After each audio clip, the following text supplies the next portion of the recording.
할렐루야. 주 예수 그리스도 이름으로 하나님 말씀 증거하겠습니다.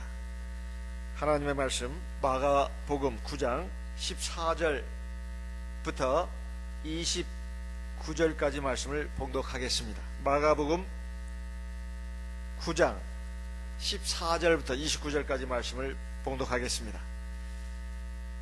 저희가 이에 제자들에게 와서 보니 큰 무리가 둘렀고 서기관들이 더불어 변론하더니 온 무리가 곧 예수를 보고 심히 놀라며 달려와 문안하거늘 16절 예수께서 물으시되 너희가 무엇을 저희와 변론하느냐?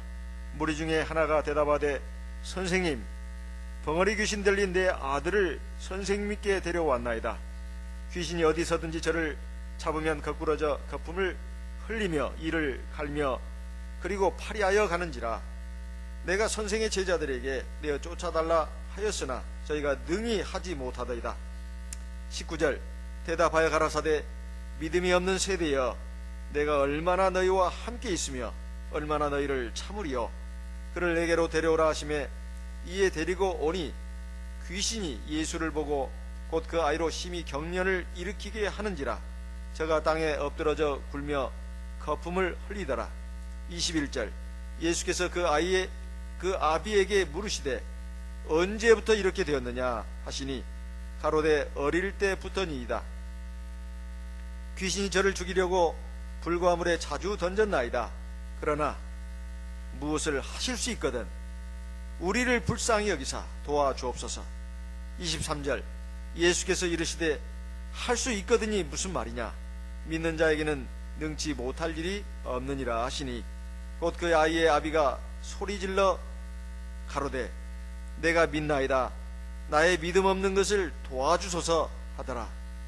25절 예수께서 무리에 달려 모이는 것을 보시고 그 더러운 귀신을 꾸짖어 가라사대 벙어리 되고 귀먹은 귀신아, 내가 네게 명하노니 그 아이에게서 나오고 다시 들어가지 말라 하시매 귀신이 소리 지르며 아이로 심히 경련을 일으키게 하고 나가니 그 아이가 죽은 것 같이 되어 많은 사람이 말하기를 죽었다 하나 예수께서 그 손을 잡아 일으키시니 이에 일어서니라. 28절 29절 같이 읽어보겠습니다. 집에 들어가심에 제자들이 종용이 묻자오되 우리는 어찌하여 능히 그 귀신을 쫓아내지 못하였나이까? 이르시되 내가 기도 외에 다른 것으로는 이런 유가 나갈 수 없느니라 하시니라. 우리가 하나님 믿는 백성으로서 신앙생활을 하고 있습니다. 종종 자기 자신에 대해서 한번 자문자답할 그 주제가 하나가 있습니다. 나는 정말 믿음 있는 사람인가? 나는 정말 믿음 있는 사람인가? 이것은 굉장히 기본적인 질문입니다. 나는 정말 믿음 있는 사람인가? 아니, 나 믿음 있는 사람이지 내가 믿음이 없으면 왜 교회를 왜 나와? 내가 왜 세례를 받아?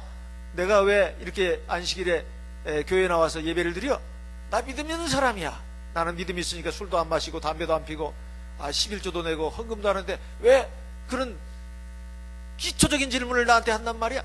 이렇게 짜증을 낼 수가 있는 문제겠습니까? 절대 그럴 문제가 아닙니다. 이 믿음은 굉장히 기본적인 것이고 가장 중요한 핵심입니다. 왜냐하면 믿음이 있어야 우리가 하나님 말씀을 진리의 말씀, 생명의 말씀으로 들을 수가 있고 그걸 받아들일 수가 있고 순종할 수가 있습니다. 그런데 오늘 여기 말씀을 보게 되면 귀신 들린 아들을 둔 아버지가 예수님 제자들에게 먼저 와가지고 자기 아들을 좀 고쳐달라고 이렇게 말했을 때 제자들이 그걸 고치지를 못했습니다. 근데 예수님은 그때 어디가 계셨느냐? 지난 안식일에 변화산상에 가 계셨어요. 예수님이 베드로, 야고보, 요한 이 세 제자들을 데리고 변화산상에 가셨더랬습니다. 뭐하러? 기도하러 가셨었어요. 그래가지고 거기서 참 희왕찬란한 하나님의 영광이 나타나고 천국의 모습이 나타났습니다. 그때 산 밑에서는 뭐 어떤 일이 벌어지고 있었느냐 하면 이 제자들이 이 귀신 들린 벙어리 귀신 들린 이 아이의 그 병을 고쳐달라고 이거 와서 통사장한 그 아이의 아버지를 놓고 그 소원을 못 들어준 이 제자들이 아주 난감해하고, 아니 당신들이 뭐야? 당신들이 예수의 제자가 맞아? 그리고 정말 하나님의 사람들이야? 아마 이런 그 논란이 막 벌어지고 있었던가 봅니다. 예수님과 제자들이, 세 제자들이 왔어요. 대체 무슨 일이냐? 뭔 일이냐? 왜 이렇게 소란스럽느냐? 그러니까 이제 귀신 들린 그 아이를 둔 아버지가 와서, 선생님, 세상에 말입니다, 이럴 수가 있습니까? 저는 선생님에 관한 소문도 많이 듣고 그 제자들도 참 용하다는 소식을 듣고 왔습니다. 그런데 어떻게 세상에 우리 아들 병을 못 고쳐준단 말입니까? 보니까 이 제자들이 참 못 고쳐가지고 이렇게 지금 왜 이렇게 됐냐고 지금 이렇게 지금 따지고 있는 중입니다. 그러면서 이제 그런 얘기를 합니다. 그때 예수님이 뭐라고 했습니까? 아이고, 내가 좀 바빠서 기도하러 갔더니 이런 일이 벌어졌구나. 미안하다잉? 미안해요. 이리 와, 데려와. 그렇게 말한 게 아닙니다. 예수님께서 탄식을 하셨어요. 탄식을. 19절에 아까 읽었습니다. 믿음이 없는 세대여, 내가 얼마나 너희와 함께 있으며 얼마나 너희를 참으리요. 누구한테 하신 말씀입니까? 예수님이 지금 누구한테 하신 말씀이에요? 제자들한테 하신 말씀이에요. 믿음이 없는 세대여, 내가 얼마나 너희와 함께 있으며. 예수님이 제자들에게 하신 말씀입니다. 거기 모인 서기관들, 제사장들, 그리고 이 귀신 들린 아이를 둔 아버지, 그리고 따라온 친인척들, 가족들, 그 사람들 두고 한 말씀이 아닙니다. 예수님이 제자들에게 하신 말씀이에요. 제자들에게. 내가 얼마나 너희와 함께 더 있어야 되겠느냐? 내가 얼마나 너희를 참아줘야 되겠느냐? 믿음이 없는 세대요. 그러면서 이렇게 그 아이를 나한테 데리고 오라고 했습니다. 데리고 오니까 귀신이 말이요, 그 아이 속에 들어있는 귀신이 예수님을 보는 순간 어떻게 했습니까? 그 아이로 막 심히 경련을 일으키게 했습니다. 예수님 앞에 나오면 좀 얌전해져야 되고 더 순해져야 되고 있던 병도 없어져야 되는 거 아닙니까? 그런데 그냥 더 막 발광을 치고 날리는 거예요. 입에서 거품을 흘리고 막 몸을 흔들면서 팍 쓰러지는 겁니다. 팍 쓰러지는 거예요. 이건 뭐 이 양반도 마찬가지인가 보네. 이 아이의 아버지도 그렇고 주변 사람들을 봐서도 뭐야 이거? 이 양반이 옛날에 귀신 쫓아냈다는 분 맞아? 최근까지도 그 소문이 자자했는데 말이야. 중풍병자를 고치고 그 다음에 죽은 사람도 살리고 뭔가 기적이사를 엄청나게 많이 했는데 그 양반이 맞아? 하면서 그냥 전부 다 마음속에 여러 가지 의혹이 일어나고 있는 그 상황입니다. 그렇지 않아요? 예수님이 또 물었습니다. 언제부터 이렇게 됐느냐? 그 아이의 아버지가 말했죠. 어릴 때부터입니다. 어릴 때부터입니다. 귀신이 말이요, 우리 아들 놈을 갖다가 죽이려고 불에도 던지고 물에도 던지고 별짓을 다 했습니다. 그렇지만 무엇을 좀 하실 수 있거들라 우리를 좀 불쌍히 여겨주시고 도와주십시오. 어떻게 좀 해달라는 것이죠. 지푸라기라도, 물에 빠진 사람이 지푸라기라도 잡는 심정으로 지금 예수님 앞에 지금 이렇게 말한 겁니다. 예수님이 아주 단호하게 말씀하셨습니다. 23절에 할 수 있거든이 무슨 말이냐? 믿는 자에게는 능치 못할 일이 없느니라. 지금 뭐에 대해서 말씀하고 있는 겁니까? 믿음에 대해서 말씀하고 있는 거죠. 그렇죠? 믿는 사람, 믿음이 있는 사람에게는 능치 못할 일이 없다. 불가능한 일이 없다. 여기에 지금 믿음은 누구를 지금 두고 하신 말씀입니까? 예수님 자신뿐만 아니라 또 누구요? 그 아이의 아버지, 이를 두고 하는 말입니다. 믿음을 가진 사람에게는 불가능한 일이 없다. 이걸 얘기한 겁니다. 사실은 지금 불가능한 일이에요. 객관적으로 봤을 때. 그런데 그 아이의 아버지가 소리를 질렀습니다. 이제 어떻게 해요? 믿음을 가져야 자기 아이의 병을 고쳐줄 수 있고 나음을 받을 수 있다고 하는데 아이 아버지가 그냥 지금까지 살아온 인생이 지옥과도 같아요. 지옥과도 같아. 세상에 자식이 아프면 부모는 천배가 아프다고 합니다. 차라리 내가 아픈 게 낫지. 자식이 아픈 것을 보는 부모의 심정은 정말로 이건 겪어보지 않은 사람들은 모릅니다. 그러니까 그 아이의 아버지가 소리를 질렀어요. 또 아이가 또 어떻게 할 수가 없어요. 이게 제정신이 아니에요. 귀신이 그냥 꽉 차가지고 이건 자기 의지로 어떻게 할 수가 없는 겁니다. 예. 이건 정신병자가 아니에요. 정신병자가 아니야. 귀신이 들린 사람이에요. 예. 귀신이 들린 사람은 정신병자가 다릅니다. 정신병자는 자기 의지라도 있어요. 의지가 있어요. 근데 귀신 들린 사람은 자기 의지가 있더라도 마음대로 못합니다. 이게 차이점이에요. 그런데 이건 귀신이 완전히 들린 사람이에요. 그 아이가. 그러니까 이 아이로서는 어떻게 해볼 수가 없고, 이 아이의 아버지가 지금 주님 앞에 매달리는 겁니다. 믿습니다. 제가 믿습니다. 그런데 믿습니다. 말은 했는데, 사람이 말대로 되는 게 아닙니다. 사람이 나 당신 믿어요. 그런다고 해서 그게 믿는 게 아니에요. 사실은 말 따로 마음 따로인 경우가 얼마나 많습니까? 우리가 살아오면서 보면. 그렇죠? 우리가 말은 이렇게 하더라도 속의 생각은 다른 경우가 굉장히 많습니다. 사람이 나빠서가 아니에요. 말이 그 사람을 다 표현하는 게 아닙니다. 그 사람이 진실되지 않아서 그러기도 하지만 약해서도 그렇습니다. 내가 믿습니다. 근데 말은 믿는다고 해놓고서 가만히 생각해 보니까 말을 잘못했어요. 근데 믿음이 없는 거예요, 사실은. 나의 믿음 없는 것을 도와주소서. 믿음이 있으면 믿는다고 해서 끝나는 것이지. 주여 믿습니다. 내가 믿습니다. 그럼 끝 아니에요. 근데 못담시 나의 믿음 없는 것을 도와주소서. 믿음이 없다고 또 말합니까? 내가 지금 믿음 없습니다.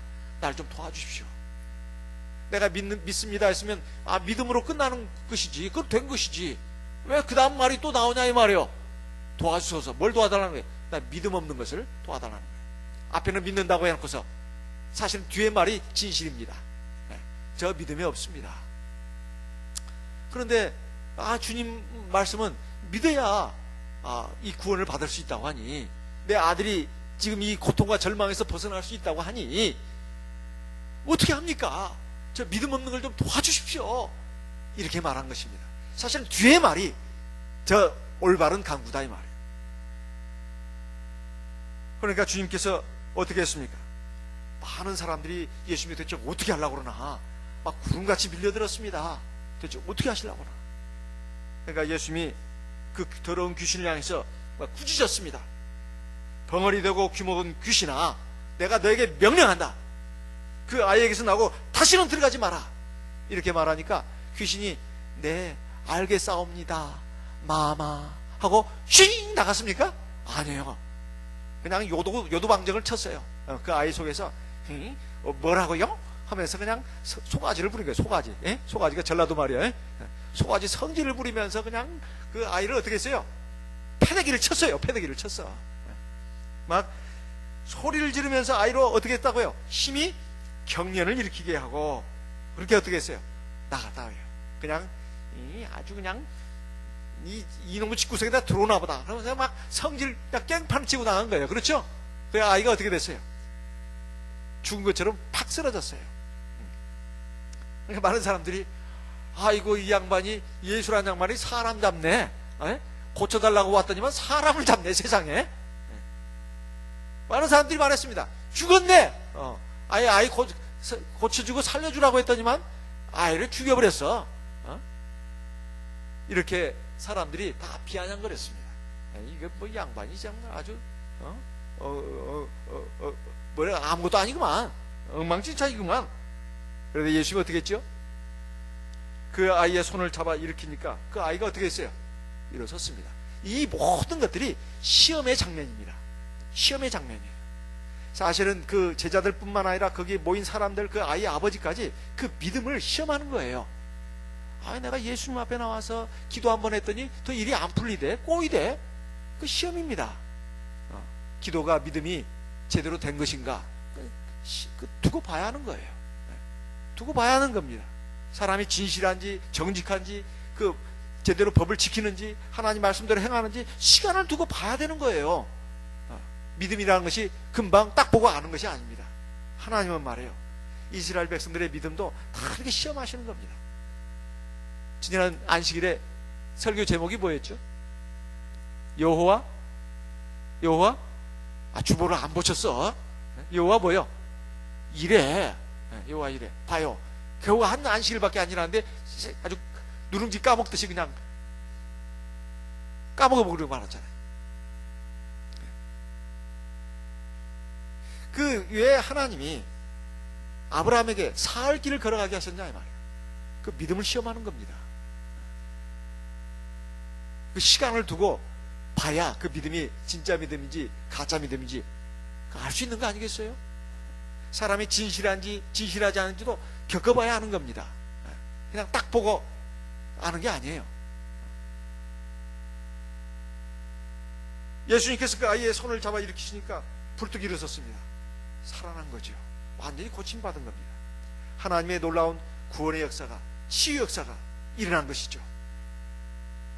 이제 여기서 끝이 아닙니다. 사실 오늘의 말씀의 결론은 그 다음 두 구절입니다. 예수님이 이제 집으로 들어가셨어요. 제자들이 차분히 물었습니다. 우리는 어째서 능히 그 귀신을 쫓아내지 못했습니까?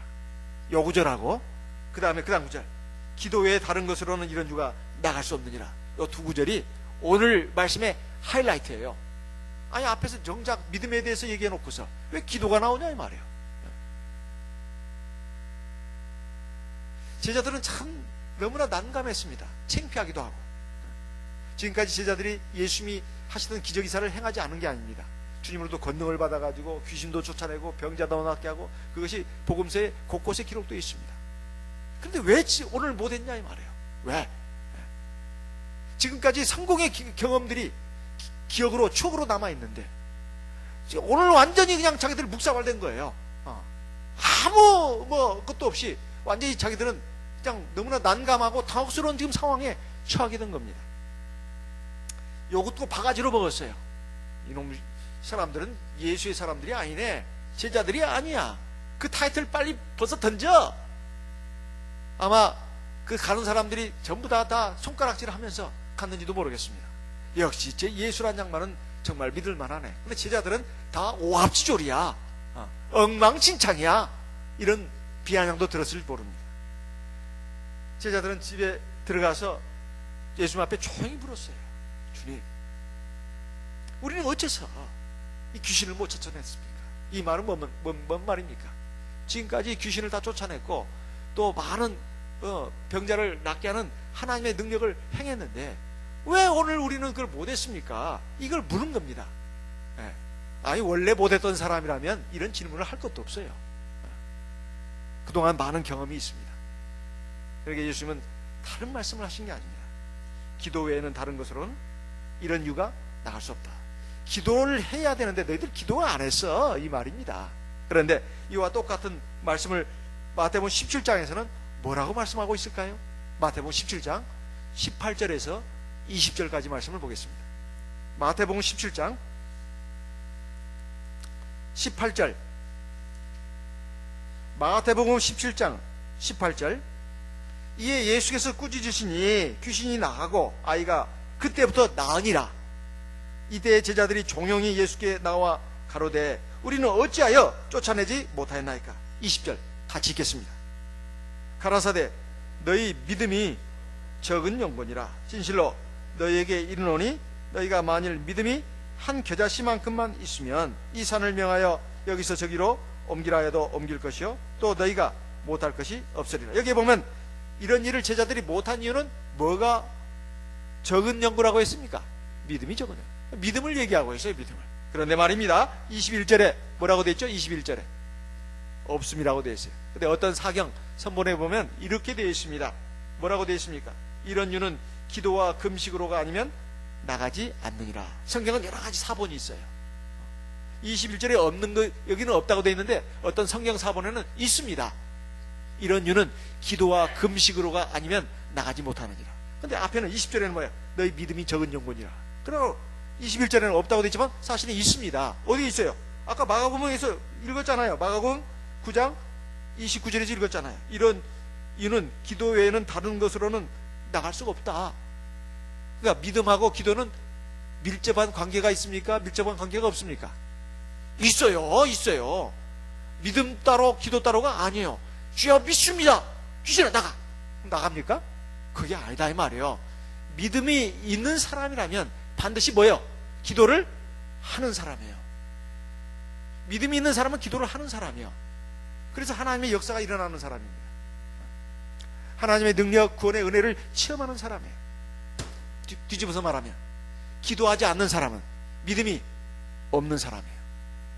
기도하지 않는 사람은 믿음이 적은 사람입니다. 왜 그럴까요? 왜 그러냐 이 말이에요. 사실 기도라고 하는 건요, 우리 신앙인들에게 있어서, 하나님의 백성들에게 있어서 가장 기본적인 신앙행위입니다. 믿음이 없이는 사실은 기도할 수가 없어요. 기도는 믿음이 있는 사람만이 할 수 있는 겁니다. 그런데 믿음이라고 하면 또 그렇지 않습니까? 어디서 갑자기 하늘에서 툭 떨어지는 것도 아니고 땅에서 솟아나는 것도 아니에요. 믿음은 어디서부터 나오느냐?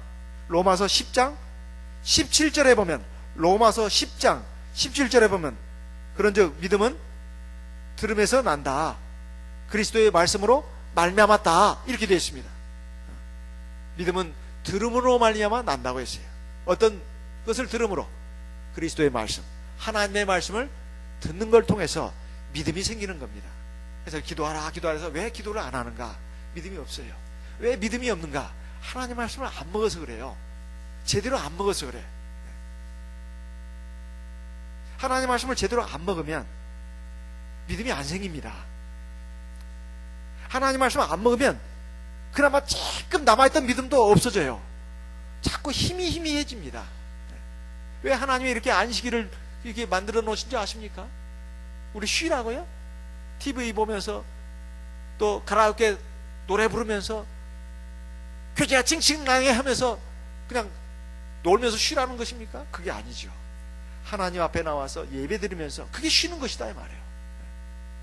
그러면서 하나님의 말씀을 생명의 양식으로 먹어야 된다는 겁니다.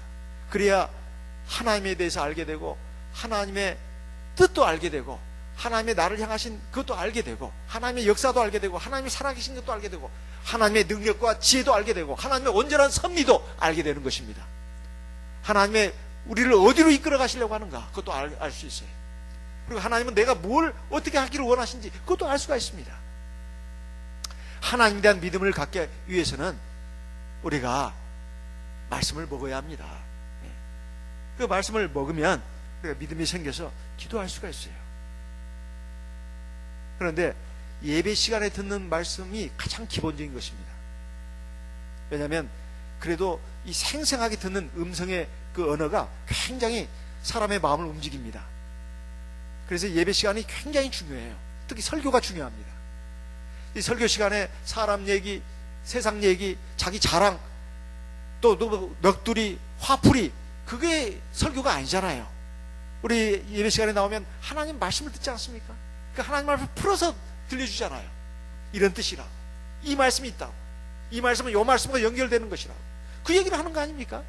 자기 자랑하고 뭐 세상 얘기하고 그런 게 아니잖아요. 세상에 많은 교회에서는 그렇게 하는지 모르겠습니다만 우리 참예수교는 그러지 않지 않습니까? 이 하나님의 말씀을 들으면 진리를 깨닫게 됩니다. 하나님도 깨닫게 되고 믿음이 생겨요.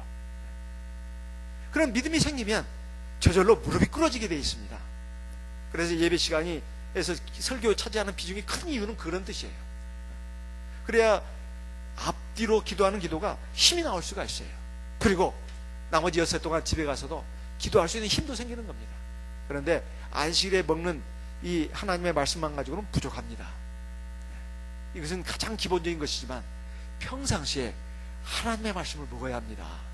우리 아침, 점심, 저녁 하루 3끼를 먹습니다. 한 끼라도 그러면 나는 힘이 없어서 못 견뎌. 뭐라도 아침 우유라도 한 잔 마셔야지, 녹즙이라도 한 잔 마셔야지. 사람들 다 이렇게 말합니다. 걸르면 안 돼, 떼걸르면 안 돼. 다 밥심으로 사는 거야. 무슨 힘으로 산다고요? 밥심으로 산다고. 밥 힘도 아니에요. 밥심이라고 그래요. 밥심. 우리 영도 마찬가지입니다. 하나님의 말씀을 쩔쩔 굶고 있다가 안식일에 와서만 먹으니까 이미 영양실조가 걸려가지고 제대로 먹지도 못해. 막 졸음이 와요. 막 피곤해가지고. 꼭 육신이 피곤해서 잠이 오는 게 아니에요. 이미 이 영 상태가 세상적인 막 그 먹고 사는 문제, 그 다음에 세상 어떤 그 화려한 것들, 막 사람들과의 부대낌, 갈등, 다툼, 아주 온 마음이 그냥 세상적인 것들로 있다 보니까 영이 시들어져 있어요. 그러면 막 아이고 굶주리듯이 꿀떡 먹듯이 말이에요. 그렇게 먹어야 되는데 코 골면서 소는 분들도 있어요. 가끔 가다가 자기 고는 소리 자기가 깨 놀래가지고. 이러니 제대로 먹는 것이냐 이 말이야. 안식일에 먹는 것도. 그리고 원래 말이에요, 학교 다니는 학생들이 학교 와서 선생님 말씀만 듣는다고 해서 실력이 드는 게 아닙니다. 집에서 뭘 해야 된다고요? 예습, 복습을 해야 돼요. 자기가 책을 읽어야 되는 거예요. 학교 다니는 사람들은 손에 뭘 들고 가죠? 책가방. 그 책가방 속에는 뭐가 들어있어요? 책이 들어있어요. 선생님이 입으로만 강의하는 거 아닙니다. 그렇죠? 교과서를 가지고 그런 거예요. 글을 읽어야 되는 것입니다. 학교에 가서 선생님으로부터 그냥 선생님 강의만 듣는 게 아니에요. 책을 가지고 공부를 하는 것입니다. 책을 가지고 선생님이 가르치는 거예요. 그리고 학생들은 책을 가지고 선생님의 말씀이 맞나 안 맞나, 그리고 이게 어려운 문제인데 이렇게 구나 아는 겁니다. 그리고 덮어놓고 집에 가서는 텔레비만 보고 그냥 놀기만 하고 축구나 하고 그냥 노래방이나 가고 그러면 되겠어요? 안 되겠어요? 안 되는 거예요. 집에서도 봐야 되는 겁니다. 텔레비는 볼 시간은 많이 있어요. 신문 볼 시간도 많이 있어. 근데 성경은 안 봐. 왜?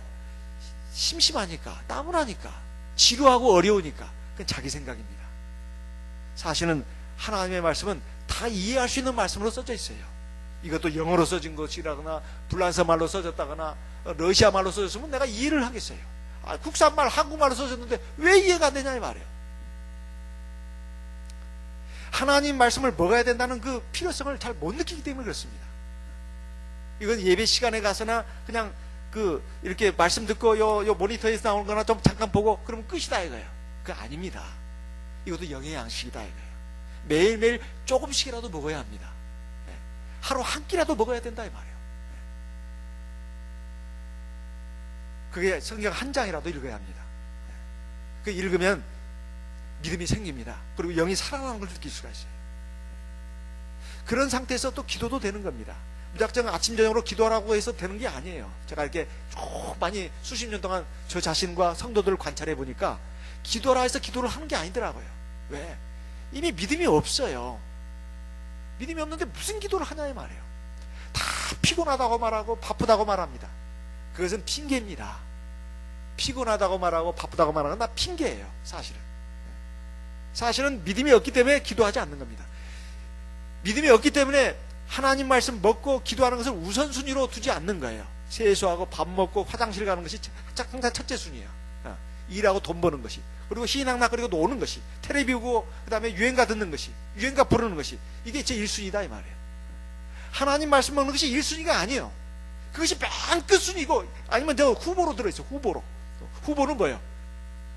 할 수 있으면 하고 말 것 같으면 말고, 순위도 아예 안 들어있는 사람들이 많습니다. 그러니까 잘하지를 않는 거예요. 믿음이 안 생기는 겁니다. 맨날 귀만 발달해 있어요. 귀하고 입만 발달해 있어요. 심령은 막 그냥 굉장히 허약합니다. 굉장히 어린애예요. 유치하기 짝이 없어요. 속에 뭐가 들어있어야 말이죠. 그러니까 기도를 안 하는 것입니다. 두 번째, 기도를 해야 믿음이 생깁니다. 꼭 하나님 말씀을 먹기만 해야 믿음이 생기는 게 아니에요. 기도를 해야 믿음이 생겨요. 왜?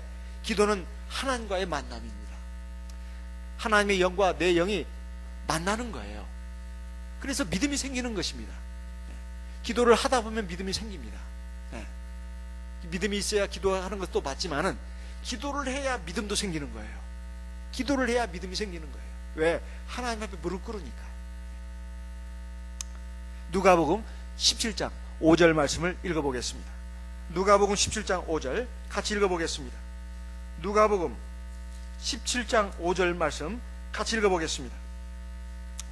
사도들이 같이 읽겠습니다. 누가복음 17장 5절입니다. 같이 읽겠습니다. 사도들이 주께 여짜오되 우리에게 믿음을 더하소서 하니 8절 6절 주께서 가라사대 너희에게 겨자씨 하나할 만한 믿음이 있었다면 이 뽕나무더러 뿌리가 뽑혀 바다에 심기우라 하였을 것이요 그것이 너희에게 순종하였으리라. 겨자씨만한 믿음만 있다면 이 뽕나무를 바다에 가서 숨겨져라 하면 그대로 된다는 거예요. 이게 참 불가능한 일 아닙니까? 겨자씨만한 믿음이에요. 그 겨자씨만한 믿음도 이 제자들에게 없었어요. 참 놀라울 놀자고 깜짝 놀랄 놀자입니다. 우리에게 믿음을 더하소서. 누가요? 사도들이 예수님 앞에 구했다 이 말이에요. 믿음도 뭐예요? 구하는 거예요. 뭘로? 기도로. 기도를 하다 보면 믿음이 생깁니다. 그런데 왜 기도를 안 하냐 이 말이에요. 왜 안 한 줄 아십니까? 기도가 힘들어서 안 해요. 사실은 기도가 엄청 힘든 일이거든요. 기도는 엄청 우리에게 꼭 해야 될 일이고 중요한 일인데도 불구하고 기도가 굉장히 힘드니까 안 하는 거예요. 아, 기도 저는 쉬운데요? 그래, 뭐가 쉽습니까? 저 밥 먹을 때 다 기도해요. 잠깐 이렇게 눈 감고 이렇게. 저는 일하면서도 길 가면서도 기도합니다. 아, 그거 잘하는 일이에요. 칭찬해 줄 만합니다. 그런 기도를 말하는 게 아닙니다. 일하면서 길 가면서 또 우리 밥 먹을 때 하는 그 잠깐 기도, 그런 기도를 말하는 게 아니에요. 정말로 시간을 정해서 장소를 특해 가지고 정하는 기도를 말하는 것입니다. 자, 우리 예수님은 어떻게 하셨을까요? 우리 예수님은 본래 어떤 분이시죠? 예수님 본래 어떤 분이에요? 본래 하나님이에요. 전능하신 하나님이십니다. 하나님은 기도할 필요가 있어요, 없어요? 하나님이 기도할 필요가 있어요, 없어요? 없어요. 하나님 자신이 전능자고 최고 절대자인데 누구한테 기도한단 말이에요, 하나님이. 예수님은 바로 그 하나님이십니다. 그런데 말이에요, 예수님이 하나님이신데 하나님의 아들로 이 땅에 오셨어요. 그랬죠? 또 사람의 아들로 오셨습니다. 그래, 인자라고 한 거예요. 하나님이신데 자기를 비워서 사람의 모양을 가지시고 사람의 모습으로 나타나셨다고 빌립보서 2장 5절 이하에 말씀하고 있습니다. 본래 하나님이신 그분이 하나님의 것을 비우고 사람의 모습으로 나타나셨다고 나와요. 빌립보서 2장 5절 이하에. 너희 안에 이 마음을 품으라 곧 그리스도 예수의 마음이니 그런 근본 하나님의 본체시나 하나님과 동등됨을 취할 것으로 여기지 아니하시고 오히려 자기를 비워 사람의 모양으로 나타나셨으며 사람들과 같이 되었고 죽기까지 복종하셨으니 그 십자가에 죽으십니다. 하나님이지만 하나님의 지위를 비워놓고 하나님의 아들로 오셨다 이 말이에요. 그래가지고 철저히 하나님 아들로서의 모습을 보였습니다. 그러니까 예수님은 기도해야 합니다. 그렇죠? 하나님 본래 하나님이시지만은 하나님의 아들로 오셨기 때문에 기도를 해야 된다 이 말이에요. 저와 여러분은 다 하나님의 아들들입니다. 그렇다 하더라도 다르지요. 예수님이 하나님의 아들인 거하고 저희들이 하나님의 아들인 것은 다르지요. 이렇게 말합니다. 다릅니다. 그렇죠? 예수님의 하나님의 아들이라는 것은 예수님 안에 있는 영이 하나님의 영이에요. 우리 인간의 영이 아닙니다. 그렇지만 사람의 몸을 입고 오셨기 때문에 하나님의 아들이라고 하는 겁니다. 그렇지만 우리는 우리 인간의 영혼을 갖고 있어요. 그렇죠? 그리고 예수의 보혈로 죄사함 받고 의의 옷을 입고 또 뭐요? 성령을 받아가지고 하나님의 아들로 도장까지 받았어요. 인침 받았어요. 그러니까 우리 안에는 내 영도 있고 하나님의 영도 있고 두 가지 영이 있는데 예수님 안에는 하나님의 영밖에 없어요. 그런데도 하나님의 아들이라고 하는 겁니다. 그 예수님이 그 안에 이미 하나님의 영이 있기 때문에 사실 기도할 필요가 없어요. 아무리 하나님의 아들로 왔더라도 그 안에 하나님의 영이, 그러니까 죽은 사람도 살리고 중풍병자도 깨끗게 하고 귀신도 쫓아내고 바닷물 위를 걷고 그렇게 하신 거 아닙니까? 그런데 이 예수님이 말이에요, 기도를 엄청 많이 하셨어요. 기도를 할 필요가 없는 양반이라고 죄송합니다. 기도를 할 필요가 없는 분이 기도를 하셨다 이 말입니다. 그것을 우리는 성경 곳곳에서 볼 수가 있습니다. 마가복음 1장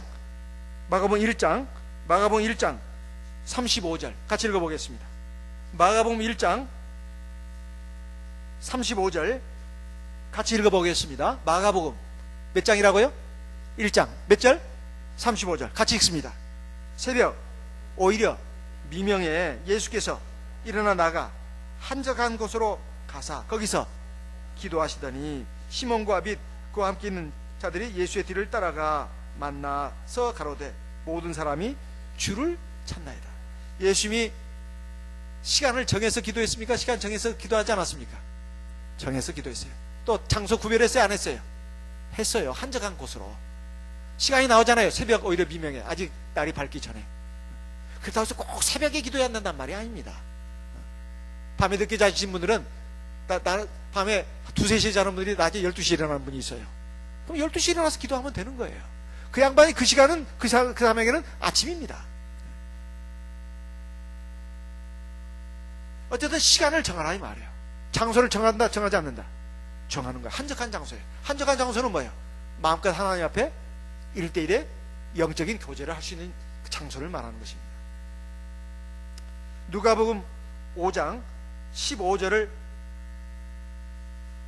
보겠습니다. 누가복음 5장 15절. 누가복음 5장 15절에서 17절까지 같이 읽어보겠습니다. 누가복음 5장 15절에서 17절. 예수님이 엄청 바쁜 양반이었어요. 바쁜 분이었어요. 그런데도 기도했습니다.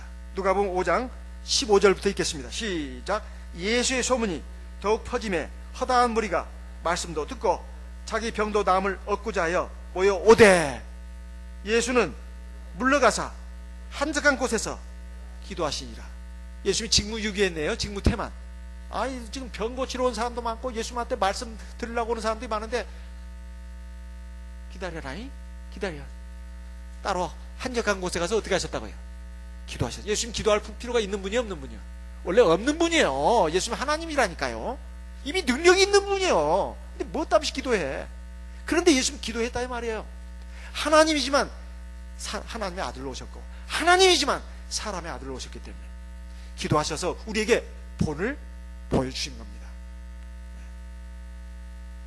예수는 물러가서 한적한 곳에서 기도하시니라. 그 다음에 17절 같이 읽어보겠습니다. 하루는 가르치실 때에 갈릴리 각촌과 유대와 예루살렘에서 나온 바리새인과 교법사들이 앉았는데 병을 고치는 주의 능력이 예수와 함께하더라. 사실 이것도 참 어떻게 보면 참 이상한 말입니다.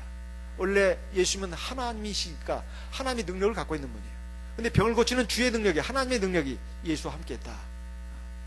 그 앞에 기도했다는 말이 있습니까 없습니까? 있었잖아요. 한적한 곳으로 가셔서 기도하셨다고.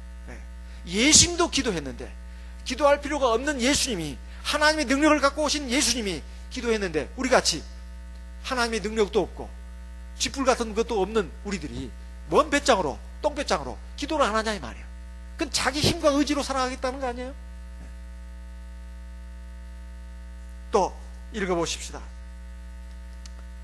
마가복음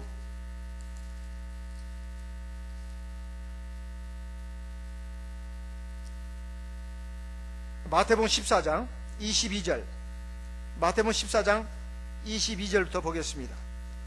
마태복음 14장 22절 같이 읽어보겠습니다.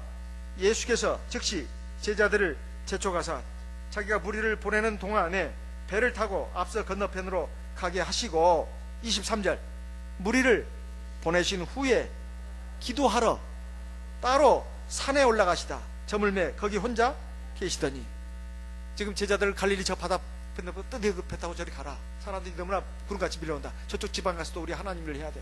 저기 늘 빨리 배 타고 가라. 나는 어디 갈 데가 있다. 하고 혼자 어디로 가셨다고요? 산으로 가셨어요. 뭐하러요? 뭐하러? 기도하러 가셨어요. 또 변화산상의 기도가 오늘 일부에 읽은 말씀 그 앞에가 변화산상의 기도입니다. 변화산상에 왜 올라가셨냐? 산구경하러 올라가신 게 아니에요. 요즘 개나리 진달래가 아주 영변의 약산 진달래꽃 아름다다 가실 길에 뿌리오리다. 가시는 걸음 사뿐히 지려밟고 가시옵소서. 그렇다. 요즘 봄에 꽃철이니까 나 꽃 구경하러 갈래 하고 혼자 예수님이 나 꽃 좀 구경하고 올게 하고 산으로 가신 것이 아닙니다. 특별히 예뻐하는 세 제자만 데리고 꽃 구경하러 가신 게 아니에요. 두릅 따러 가신 것도 아니고 산삼 캐러 간 것도 아닙니다. 뭐하러 가셨다고요? 기도하러 가셨어요. 누가복음 9장 28절 29절부터 30절까지 있는 말씀을 보겠습니다. 누가복음 9장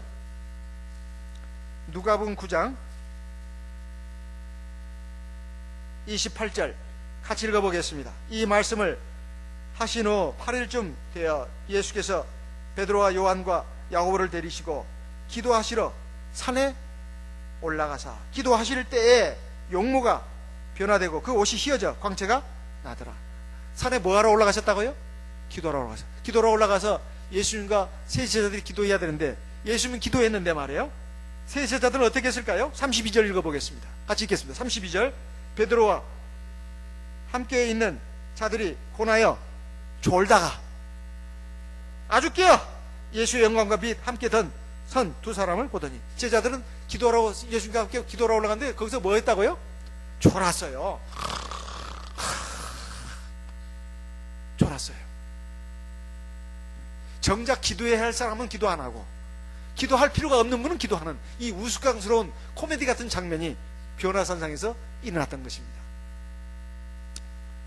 예수님은 또 겟세마네 동산에 가서도 기도하셨어요. 자, 그 장면이 굉장히 중요합니다. 누가복음 22장 39절부터 보겠습니다. 누가복음 22장 39절 누가복음 22장 39절 같이 읽어보겠습니다. 이 구절이 굉장히 중요한 구절입니다. 누가복음 22장 39절부터 읽어보겠습니다. 예수께서 나가사 습관을 좇아 감람산에 가시매 제자들도 쫓았더니 그곳에 이르러 저희에게 이르시되 시험에 들지 않기를 기도하라 하시고 저희를 떠나 돌 던질 만큼 가서 뭘 꿇고 무릎 꿇고 기도하여 가라사대.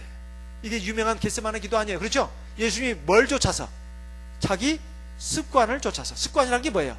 규칙적으로 하는 어떤 행동을 갖다가 습관이라고 안 해요? 예수님은 규칙적으로 했다는 거예요. 뭐 어쩌다 생각 한번 날 때, 심심할 때, 뭔가 막 속에서 뭐가 일어날 때, 그때 생각날 때 기도한 게 아니고 규칙적으로 기도를 했다는 이 말이에요. 그렇죠? 기도할 필요가 없는 분이 이렇게 규칙적으로 기도를 하셨다 이 말입니다. 뭘 꿇고? 무릎을 꿇고 따로 한적한 장소에 가서 기도했다 이 말입니다. 성경에서 말하는 기도는 이런 기도를 말하는 것입니다. 우리가 물론 생활 중에도 기도해야 합니다. 그 기도는 당연히 해야 될 기도예요. 그런데 이 무릎 꿇고 하는 기도, 우리가 하나님 앞에 두 손 모으고 이 정식으로 하는 기도가 정말로 꼭 우리에게 있어야 된다 이런 말씀입니다. 그런데 왜 기도를 안 하느냐? 아까 말씀드렸어요. 기도가 힘이 들어서 힘이 들지 않아서 힘이 들어서 안 하는 거예요. 사람은 누구나 힘드는 일은 안 하려고 합니다. 이건 본능이에요. 왜? 첫째 기도를 하려면 눈을 감아야 돼요. 답답해 죽을 일이거든요. 또 무릎을 꿇어야 돼. 두 손 모아야 돼. 아무 소리도 안 들리고 아무 응답도 없어요.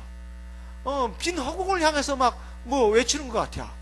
그러니까 이건 엄청 힘든 일이에요. 엄청 힘든 일이야. 그 자체가 힘든 일입니다. 정신적으로 영적으로 봤을 때 믿음이 없는 사람한테는 이건 죽어도 못하는 일이에요. 믿음이 있는 사람은 할 수 있는 일입니다. 근데 믿음이 약하고 믿음이 부족한 사람들은 이거 못해요. 기도는 힘들어서 못합니다. 그리고 실제로도 시간을 써야 돼요. 마음을 써야 되니까.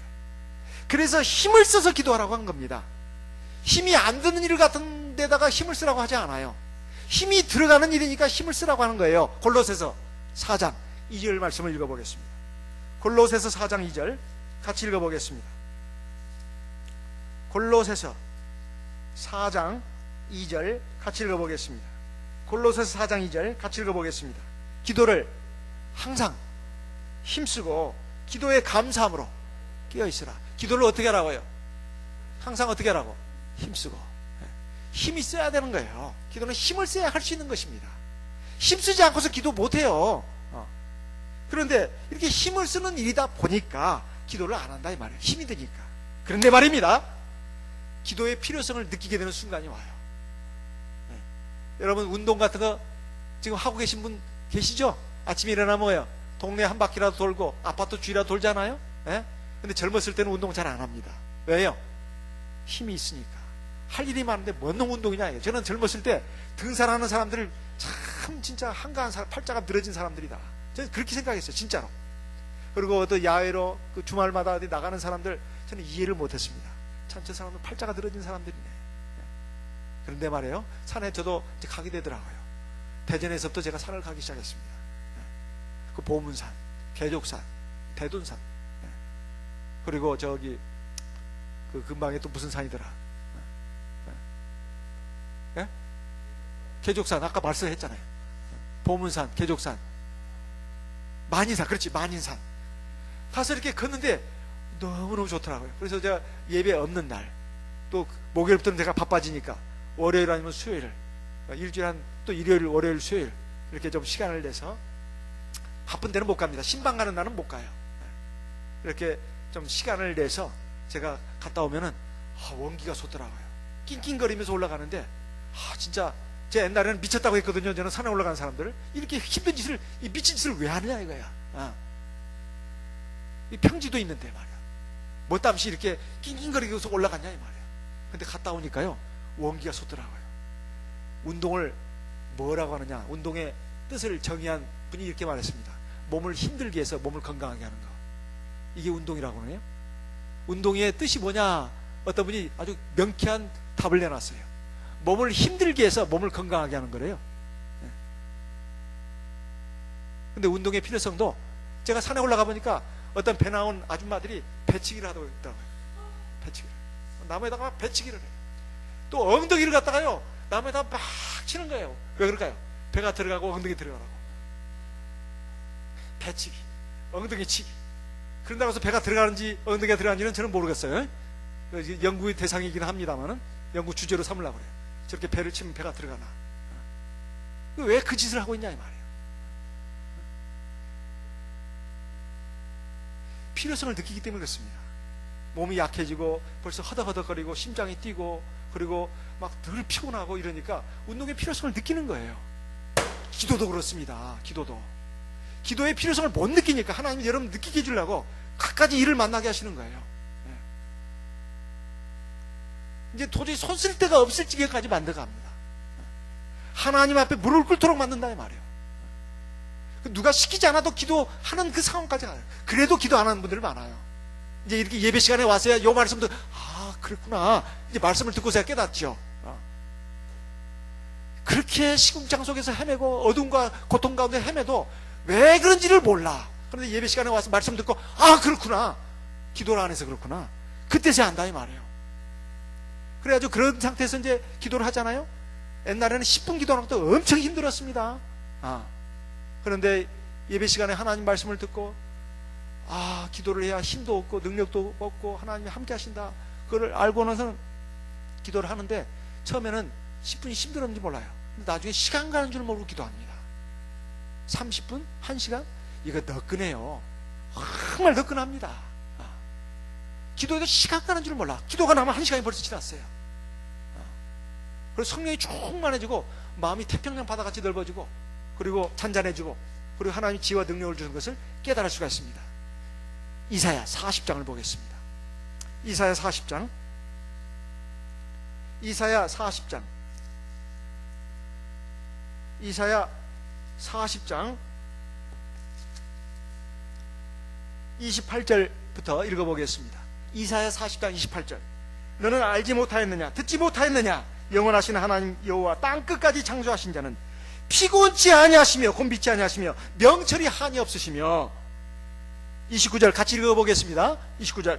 피곤한 자에게는 능력을 주시며 무능한 자에게는 힘을 더하시나니 소년이라도 피곤하며 곤비하며 장정이라도 넘어지며 자빠지되. 31절. 오직 여호와를 앙망하는 자는 새 힘을 얻으리니 독수리에 날개치며 올라간 같을 것이요 도란박질하여도 곤비치 아니하겠고 걸어가도 피곤치 아니하리로다. 여기 보면 피곤, 곤비란 말도 나오지만 능력을 주시며 힘을 더하신다고 29절에 나와 있습니다. 하나님은 능력을 주시고 힘을 더 주신다고 되어 있다고 있어요. 그 다음 명철도 주신다고 되어 있습니다. 우리가 기도하는 것은 맥없이 기도하는 게 아닙니다. 빈 허공에다가 외치는 게 아니에요. 천지 만물을 창조하신 하나님, 그리고 온 인생을 주관하시는 하나님 앞에 구하는 것입니다. 그럼 하나님이 명철도 주시고 지혜도 주시고 능력도 주시고 힘을 주신다 이 말이에요. 그러니까 기도하는 것입니다. 역대하 16장 4절 말씀 읽어보겠습니다. 역대하 16장 4절. 역대하 16장 4절 말씀 같이 읽어보겠습니다. 역대하 16장 9절입니다. 역대하 16장 9절. 역대하 16장 9절입니다. 같이 읽어보겠습니다. 여호와의 눈은 온 땅을 두루 감찰하사 전심으로 자기에게 향하는 자를 위하여 능력을 베푸시나니. 하나님이 누구에게 능력을 베푸신다고요? 전심으로 누구를 향하는 자? 하나님을 향하는 자에게 능력을 베푸신다. 전심으로 하나님을 향한다는 게 뭘까요? 기도하는 걸 말하는 거예요. 사실은 기도를 할 때는 눈을 감아야 합니다. 근데 지금 누구한테 지금 누구를 바라보는 거예요? 누구를? 하나님을 바라보는 거죠. 하나님을 바라보면서 내 마음을 바쳐야 그게 하나님을 전심으로 향하는 것입니다. 그때 하나님이 능력을 주신다는 거예요. 제가 아는 어떤 성도님이 계십니다. 이분이 젊었을 때 우리 교회에서 세례도 받고 성령도 받고 이렇게 믿음 생활 쭉 하시다가 군대를 가게 됐어요. 근데 젊었을 때는 그게 그냥 믿음이 있는지 어쩐지 모릅니다. 근데 군대 가가지고는 이제 가까이 있는 교회에 휴가 때 되면은 교회 와서 예배를 드렸습니다. 근데 지내다 보니까 아니 그 군대에는 그 술 친구들이 많잖아요. 믿지 않는 사람들이 대부분입니다. 그 다음에 술도 한 잔 마시다 보니까 아이 이제 친구 따라서 또 강남 간다고 극장에도 가고 극장에 가다 보면 또 이상 야리꾸리한 영화들이 또 많잖아요. 이렇게 하다 보니까 점점점 자기가 타락하는 걸 느꼈어요. 술도 마시고 이제 완전히 교회도 안 나가게 됐습니다. 교회 드문드문 나갔던 사람이 교회도 안 나가게 됐어요. 술도 마시고 이제는 막 영화관에도 가고 그러다가 군대에서 병이 생겼어요. 폐병이 생겼어요. 폐병이 막 피를 토하고 병원에 가서 엑스레이를 찍어보니까 폐가 반일 이상이 먹었어요. 폐기력균에 침식을 당했습니다. 그래서 의가사 제대를 했어요. 병원 군대 3년 다 채우지 못하고 중간에 제대를 했어요. 그래가지고 고향집으로 내려왔습니다. 동네 사람들이 우리 형제를 보면서 아이고 저 청년 얼마 못 살겠구만. 병원에서도 말했습니다. 건강 좀 유지를 위해서 힘써야 되겠지만 별로 가망이 없다고. 그래서 이 형제가 그 말을 듣고 자기 죄를 생각하게 됐어요. 내가 하나님 앞에 죄를 지었기 때문에 믿음 생활 제대로 안 하고 타락한 생활을 했기 때문에 하나님 나를 치셨구나. 그래가지고 회개하는 마음으로 그래 내가 죽더라도 내가 하나님 앞에 회개나 철저히 하고 죽어야 되겠다. 그래가지고 하나님 앞에 이제 제대로 된 믿음 생활을 하겠다고 밤 예배, 안식 오전 예배, 오후 예배 빠짐없이 이게 나온 겁니다. 그리고 뿐만 아니라 왜냐하면 교회가 바로 그 옆에 있어요. 뭐 멀리 있는 것도 아니야. 그래가지고 이제 낮에는 논에 나가서 일을 하고 아침에 저녁 때 집에서 또는 교회에 가서 성경을 보고 그리고 찬송을 뭐 곡조도 모릅니다. 그냥 흥얼거리는 거예요. 그냥. 그리고는 기도를 30분 이상 하는 겁니다. 그렇게 막 기도를 계속 하고 예배 열심히 참석하고 또 성경도 보고 하다 보니까 몸이 차츰 나아지는 거예요. 그래가지고 그때 자기가 뭐 조금이라도 내가 하나님 앞에 바쳐야 되겠다 해가지고 먹고 싶은 거 아껴가면서 이렇게 돈을 모아가지고 하나님 앞에 헌금도 하고 그냥 하나님이 함께 하셨습니다. 그래가지고 하나님이 그 몸을 완전하게 건강하게 해주셨어요. 그래가지고 주 안에서 결혼도 했습니다. 자녀들도 낳았어요. 하나님이 함께 하셔가지고 또 굉장히 참 농사도 잘 짓게 했습니다. 그런데 이제 교회를 짓게 됐을 때 자기가 가지고 있는 땅 그게 반제를 바쳐야 되겠다 이렇게 하나님 앞에 서약을 했습니다. 그랬더니 갑자기 거기가 도시계획 거기에 들어가가지고 땅값이 팍 뛰어버린 거예요. 그래가지고 그 헌금을 바치고 나서도 자기 그 나머지 반절 땅도 그 이상으로 값이 뛰어가지고 바치기 전보다도 더 부자가 됐어요. 그래가지고 그것을 가지고 그 인근 일대에 기름진 논을 아주 많이 샀습니다. 아주 샀어요. 그러니까 하나님께 영광을 돌렸어요. 그것도 거기에 나오는 또 땅도 일부를 하나님께 또 바쳤다고 합니다. 이러한 그 간증을 갖다가 그분이 하셨어요. 이분이 그 청년 시절에 군대 생활 제대로 못하고 병이 걸려가지고 의가사제 돼가지고 왔을 때 하나님 앞에 그렇게 기도했답니다. 하나님, 제가 죄도 많이 짓고 그랬는데 저를 불쌍히 여기셔서 살려주신다면 한 60세, 65세까지만 살게 해주세요. 그러면 제가 하나님 앞에 충성을 다하겠습니다. 정말 그렇게 했습니다. 근데 이분이 한 70세에 조금 못 돼가지고 하나님 부르셔서 하나님 나라로 가셨습니다. 그 기도대로 응답을 해주신 거예요. 정말로 눈이 오나 비가 오나 하나님의 몸된 교회를 위해서 헌신하고 봉사하고 충성을 하시다가 하나님의 부르심을 받고 하나님 나라로 갔습니다. 그 힘이, 그 역사가 어디서 나왔냐 이 말이에요. 기도에서 나왔습니다. 기도는 힘든 거예요. 그렇지만은 힘드니까 힘써서 하라고 하는 것입니다. 사람은 영적인 존재입니다. 영적인 존재인 하나님께 기도함으로써 우리는 힘을 얻을 수 있는 겁니다. 에너지를 얻을 수가 있어요. 운동도 그렇게 하기 싫어하고 운동의 필요성을 못 느낀 사람도 운동할 그 필요성을 절실하게 느끼게 되면 운동을 하게 돼 있습니다. 기도는 운동보다 더 중요한 거예요. 더 중요한 겁니다. 운동도 열심히 하고 밥은 열심히 먹으면서 영적인 양식, 영적인 호흡은 소리하는 성도님들이 의외로 많습니다. 의외로 많아요. 이것은 잘못된 것입니다. 잘못된 거예요. 아무리 운동 많이 하고 그 음식 잘 챙겨 먹고 보약을 아무리 먹어도 하나님이 데려가시겠다고 하면 꼼짝 못하고 가는 것입니다. 올 때는 순서대로 왔지만 갈 때는 순서가 없어요. 갈 때는 순서가 없습니다. 내 한평생 짧은 인생 하나님이 함께 하시고 하나님의 능력에 의해서 살기를 원하신 성도가 계신다면 반드시 기도해야 합니다. 기도의 필요성을 느껴야 돼요. 나는 10분 기도하는 것도 너무 힘들어. 어제 밤에 예배 마치고 나니까 어떤 자매님이 그랬어요. 아유, 제가 지금 기도 10분 하는 것도 너무 힘들어요. 그런데 기도해야 되겠어요. 참 진실한 고백입니다. 진실한 고백이에요. 기도는 정말로 10분도 하기 힘들다면 지금 믿음이 제대로 안 서있다는 것입니다. 믿음이 안 서있기 때문에 10분도 기도하기 힘든 거예요. 그리고 사실은 기도를 정말 이제 못할 때가 옵니다. 언제요?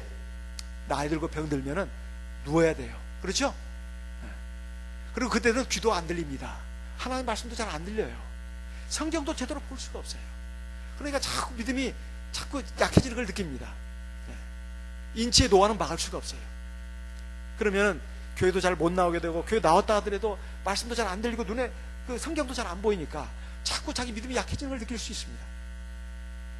그러니까 지금 이렇게 힘이 있을 때 기도를 많이 해야 돼요. 이것이 바로 기름 준비하는 것입니다. 마태복음 25장에 보면 열처녀 비유가 나오죠. 근데 다 졸았다가 나와요. 다 졸았다고. 네. 사람이 나이가 들면 육체가 약해지게 돼 있어요. 자꾸 피곤을 느낍니다. 기도하는 것도 힘들어져요. 이건 어쩔 수 없는 현상입니다. 그런데 마지막 결정적인 것은 뭐냐? 기름을 준비한 사람과 기름을 준비하지 않은 사람이 극명하게 갈립니다. 기름은 평상시에 준비해야 되는 거예요. 이렇게 힘이 있을 때. 기름이 뭐죠? 성령이에요. 성령. 성령을 우리에게 왜 주셨다고요? 성령 기도하라고 주신 거예요. 폼 잡으라고 주신 거 아닙니다. 성령 기도하라고 주신 거예요. 그냥 맨입으로 기도하는 것은 정말 힘듭니다. 일반 교회 사람들 정말 힘들어요. 오선 기도가. 그리고 마음으로 하는 기도도 몇 초 못해요. 왜냐하면 딴 생각이 나거든. 근데 성령 기도는 정말 1시간이고 2시간이고 할 수 있어요. 해보세요. 말로 하는 기도는 정말 몇 마디 하면 끝입니다. 그리고 마음으로 하는 기도는 몇 초 못 가요. 진짜 몇 초 못 갑니다. 근데 성령 기도는 몇 시간이고 할 수 있어요. 왜? 성령이 나를 도와주시거든요. 내가 마땅히 빌 바를 알지 못하나 성령이 말할 수 없는 탄식으로 나를 위해서 기도하신다고 로마서 8장 26절로 27절에 나와 있지 않습니까? 성령 우리에게 왜 주셨느냐? 기름 준비하라고. 성령을 주신 것은 우리에게 기름을 충분히 준비하라는 거예요. 나이가 들면 기도를 못하게 돼요. 실제로. 지금부터 기도를 하지 않은 분은 그때 가서는 더 기도 안 합니다. 그러면 하나님이 어디 계셔? 진짜 노망이 옵니다. 신앙적인 노망이 큰 문제예요. 사실은. 그때는 그렇게 교회를 열심히 나왔던 양반이 하나님 어디 있어? 하나님이 있는데 왜 내가 이렇게 아파? 이거 믿음이 제대로 안 돼 있기 때문에. 기도를 안 하는 사람들은 진리도 못 깨달아요. 들어도 뭔 말인지도 모릅니다. 기도를 하는 사람만이 하나님 말씀을 진리로 듣고 거기에 뿌리가 내리게 되는 거예요. 자라게 되고 열매를 맺는 것입니다. 성령 기도를 안 하면 말씀을 들어도 뭔 말씀인지도 몰라요. 그리고 피상적으로만 깨달아요. 그래서 성령 기도를 많이 해야 되는 겁니다. 제가 외국에 많이 나가보면 제가 자꾸 외국 얘기를 하는 게 아닙니다. 저는 나가서야 알았어요. 우리가 뭔 문제가 있는지. 외국 가면은 일단 교회 성도들이 오면은 다 기도합니다. 다 기도해요. 기도 안 하고 있는 분들이 없어요. 다 기도해. 그래가지고 이제 예배 시간 5분 전까지 기도를 하는 거예요. 그러니까 30분 이상 기도를 하는 겁니다. 그리고 딱 찬송은 두세 곡밖에 안 불러요. 그리고 예배 드리는 거예요. 우리 아들놈이 지금 미국에 가 있습니다. 미국도 그런데요. 아빠 말이 딱 맞다고. 미국에 갔다 오신 성도님도 다 하는 말입니다. 그런데 찬송이라는 것이 그러면 안 해도 되는 겁니까? 그건 아니죠. 찬송은 아름다운 겁니다. 세상 노래가 아니에요. 하나님께 드리는 찬송이지 않습니까? 그렇다 하더라도 기도를 줄여서는 안 되는 것입니다. 어떤 분은 말합니다. 나는 찬송 부르는 것을 기도라고 생각해요. 틀렸습니다. 틀린 거예요. 찬송은 찬송이고 기도는 기도입니다. 기도를 하지 않고 찬송만 부르면 안 됩니다.